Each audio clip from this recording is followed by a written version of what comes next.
नमस्कार, welcome to explain study campus chapter 4 Ardhanarishwar का आज हम आपके लिए लाए हैं 50 बीबीआई ऑब्जेक्टिव क्वेश्चन। अगर जो 2026 में आपका भी बोर्ड परीक्षा है तो देखते रहिए अंत तक।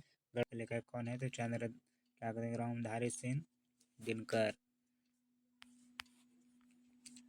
इसी तरह क्वेश्चन नंबर 2 है कि रामधारी सिंह दिनकर का जन्म कब हुआ था। रामधारी सिंह दिनकर का जो कि जन्म कब हुआ था 23 सितंबर 1908 ईस्वी को। रामधारी सिंह दिनकर का जन्म कब हुआ था 23 सितंबर 1908 ईस्वी को। क्वेश्चन नंबर 3 है दिनकर जी का जन्म कहाँ हुआ था। दिनकर जी का जो है जन्म कहाँ हुआ था सिमरिया बेगूसराय बिहार में हुआ था। Option number B. अर्धनारीश्वर किस विधा की रचना है। अर्धनारीश्वर जो है कि किस विधा की रचना है तो ये निबंध है। दिनकर जी किस काल के कवि या लेखक हैं। छायावादोत्तर उत्तर छायावाद नंबर सी।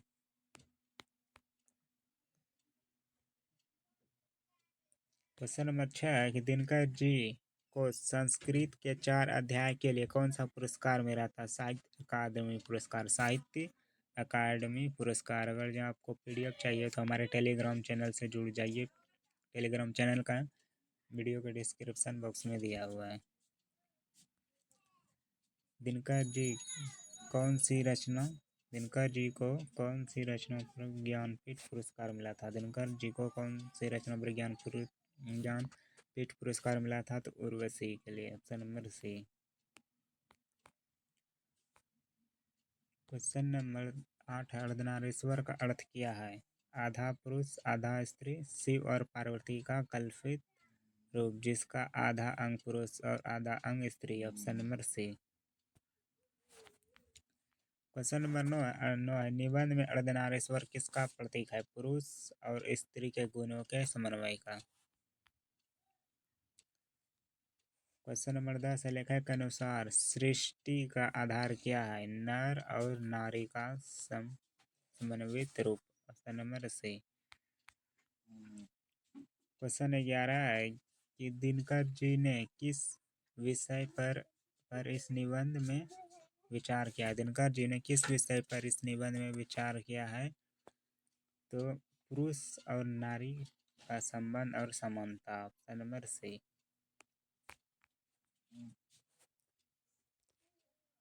पुरुष में नारी के गुण आ जाने पर क्या होता है वह अधिक पूर्ण सक्षम और मर्यादावान बन जाता है। Option number B. Question number 13 है कि यदि नारी में पुरुष के गुण आ जाए तो क्या होता है उसकी कोमलता पर कोई आंच नहीं आती। Option number A. Question number 14 है लेखक के अनुसार पुरुष में नारी से क्या छीन लिया। लेखक के अनुसार पुरुष ने नारी से क्या छीन लिया तो उसका स्थान उसकी स्वतंत्रता और अधिकार। Option number C. पुरुष जब नारी का रूप लेता है तो वह देवता बन जाता है। यह कथन किसका है तो रविंद्रनाथ टैगोर का। रविंद्रनाथ टैगोर का। Option number B. Question number 16 है रविंद्रनाथ टैगोर के अनुसार नारी की सार्थकता किसमें है। रविंद्रनाथ टैगोर के अनुसार नारी की सार्थकता किसमें है तो केवल प्रेम और दया में। Option number B. क्वेश्चन 17 है प्रेमचंद के अनुसार पुरुष नारी से क्या कहता है। प्रेमचंद के अनुसार पुरुष जो है कि नारी से क्या कहता है तुम मेरे जीवन का आधार हो। ऑप्शन नंबर सी।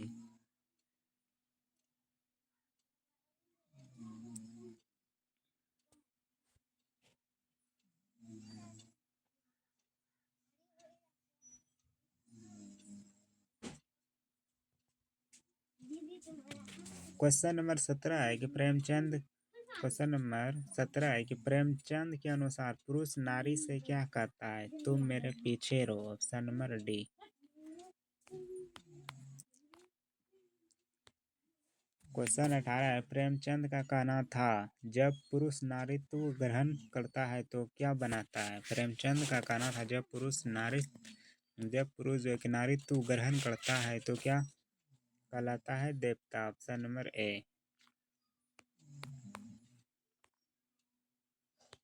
जिस पुरुष में नारीत्व नहीं वह क्या है? अपूर्ण है। Option number A. क्वेश्चन 20 है, यदि संधि की शर्त न मानोगे तो तुम्हें नारी को भीख मांगनी पड़ेगी। यह कथन किस संदर्भ में है? पुरुष और नारी के बीच संधि के संदर्भ में। Option number A. क्वेश्चन 21 है कि निबंध में स्त्रीणता शब्द का प्रयोग किसके लिए हुआ है? नारियों के स्वभावगत गुणों के लिए।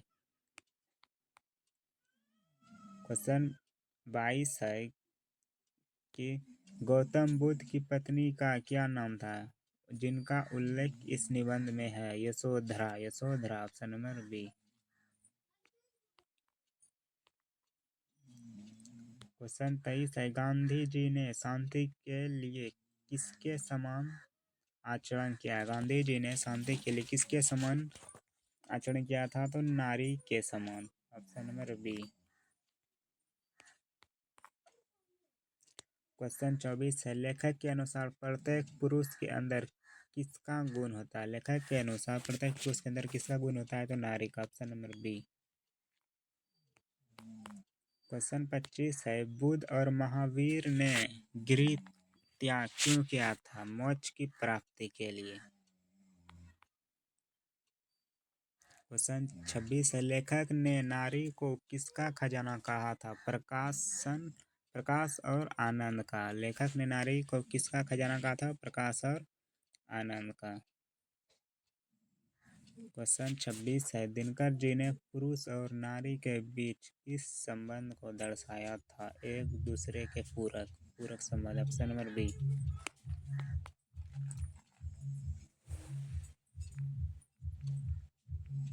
क्वेश्चन 28 है कि जिस युग में कृषि का विकास हुआ उस युग में नारी का महत्व क्यों बढ़ गया? क्योंकि वह घर का काम संभालती थी। Option number B.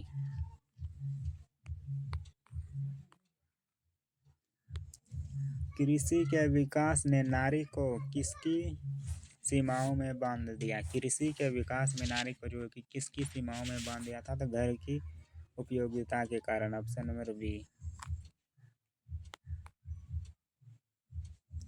Question number 30 है, जीवन की यात्रा में पुरुष और नारी को किस प्रकार चलना चाहिए? एक साथ, कंधों से कंधा मिलाकर। Option number B.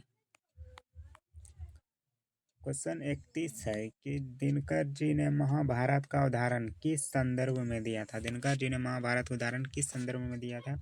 नारी को हक न देने के परिणाम के। Option number C. Question number 32 है, लेखक के अनुसार विश्व में किसकी रक्षा आवश्यकता है? लेखक के अनुसार विश्व में किसकी रक्षा आवश्यकता है? तो नारी के गुणों की। Option number C. Question number 33 है, अर्धनारीश्वर निबंध में कौन सी नदी का उल्लेख है? कावेरी का। Option number C. Question number 34 है, अग्नि की प्यास किसकी कृति है? रामधारी सिंह दिनकर की। Option number B. Question number 35 है कि दिनकर जी को किस विश्वविद्यालय का कुलपति नियुक्त किया गया था? भागलपुर विश्वविद्यालय का। Option number B. क्वेश्चन 36 है कि अर्धनारीश्वर निबंध की शैली कैसी है? विचारात्मक और व्याख्यात्मक। Option number B. क्वेश्चन 36 है, दिनकर जी की भाषा में किसकी प्रधानता है? खरी बोली हिंदी, तद्भव और तत्सम शब्दों का मिश्रण। Option number B. क्वेश्चन 38 है, रश्मि रथी और कुरुक्षेत्र किस कवि की रचना है? तो रामधारी सिंह दिनकर जी की। क्वेश्चन 39 है, रामधारी सिंह दिनकर किस राष्ट्रीय भावना के कवि के रूप में जाने जाते हैं? तो राष्ट्र कवि, उग्र राष्ट्रवाद। Number C. क्वेश्चन 40 है, संस्कृति के 4 अध्याय किस विषय पर आधारित हैं? भारतीय संस्कृति और इतिहास पर। अभी तक हमने आपको 40 क्वेश्चन करवा दिए। 40 क्वेश्चन में अब बताइए कि आपका कितना सही हुआ। कमेंट बॉक्स में जल्दी से कमेंट करके बताइएगा आपको 40 क्वेश्चन में सबका कितना सही हुआ है। क्वेश्चन 41 है कि लेखक ने पुरुष को वृक्ष और नारी को क्या कहा था? लता। जब नर और नारी के गुणों का भेद मिट जाएगा तब क्या होगा? आनंद और समन्वय होगा। क्वेश्चन नंबर 43 है कि दिनकर जी का मानना था कि संसार में कौन सा गुण अधिक उपयोगी है? दिनकर जी का मानना था कि संसार में कौन सा गुण अधिक उपयोगी है? तो नारीत्व का। ऑप्शन नंबर सी। अर्धनारीश्वर निबंध का केंद्रीय उद्देश्य क्या था? लैंगिक समानता की स्थापना करना। अर्धनारीश्वर निबंध का केंद्रीय उद्देश्य क्या था? तो लैंगिक समानता की स्थापना करना। क्वेश्चन नंबर 45 है दिनकर जी का निधन कब हुआ था? तो 24 अप्रैल 1974 ईस्वी को। Option number B. Question number 46 है कि लेखक ने किस पौराणिक कथा का उल्लेख किया जिसमें शिव ने पार्वती के आगमन के बाद ही पूर्णता पाई? शिव पार्वती अर्धनारीश्वर। क्वेश्चन नंबर 47 है निबंध में स्त्रीण नारी जैसे गुणों को अपनाने से पुरुष क्यों डरता है? सामाजिक निंदा और अपयश के भय से। क्वेश्चन नंबर 48 की ओर आ गए हैं। गांधी जी और बुद्ध के जीवन से लेखक ने कौन सा निष्कर्ष निकाला था? गांधी जी और बुद्ध के जीवन से लेखक ने जो है कि कौन सा निष्कर्ष निकाला था? तो नारीत्व के बिन पुरुष अपूर्ण या शांति असंभव। Option number C. क्वेश्चन 49 है कि दिनकर जी की कविता में कौन सा रस प्रमुखता से पाया जाता है? दिनकर जी की कविता में कौन सा रस प्रमुखता से पाया जाता है? तो वीर रस। Option number B. वीर रस। क्वेश्चन नंबर 50 है कि अर्धनारीश्वर किस देवता की कल्पना है? अर्धनारीश्वर जो है कि किस देवता की कल्पना है? तो शिव पार्वती। इसमें सिर्फ सी दिया ऑप्शन में।